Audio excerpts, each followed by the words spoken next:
Stock specific આપણી ચર્ચાની શરૂઆત કરીએ અને સૌથી પહેલું કાઉન્ટર જે ધ્યાન પર આવી રહ્યું છે તે છે શિપિંગ માટેનું કોચિન શિપયાર્ડ. કોચિન શિપયાર્ડ પર નજર કરો. કવન, તમારા પાસે આવીએ બિકોઝ કોચિન શિપયાર્ડમાં નંબર્સનું રિએક્શન છે.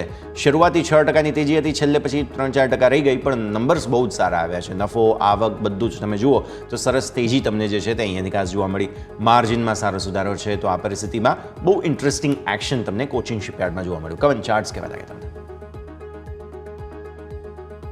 તો કોચિન શિપયાર્ડની આપણે વાત કરીએ તો રિસન્ટ છેલ્લા 1-2 મહિનાનું આપણે સ્ટોકનું પરફોર્મન્સ જોઈએ તો ત્યાં આગળ સ્ટોક ઉપર ઓલમોસ્ટ 2903,000ના લેવલથી કરેક્ટિવ મૂવ આવ્યો હતો અને નીચેમાં આપણે જોઈએ તો 2100ના લેવલે મલ્ટિપલ સપોર્ટ છે અને ત્યાંથી જ મારા ખ્યાલથી બે ટ્રેડિંગ સેશન પહેલાં એક સપોર્ટ લઈને અત્યારે એક બાઉન્સ માટેનો એક અત્યારે પ્રયાસ કરી રહ્યો છે સ્ટોક. તો ડેફિનેટલી આ બાઉન્સ મારા મતે અહીંયાથી 2700ના લેવલ સુધી બાઉન્સ થઈ શકે છે.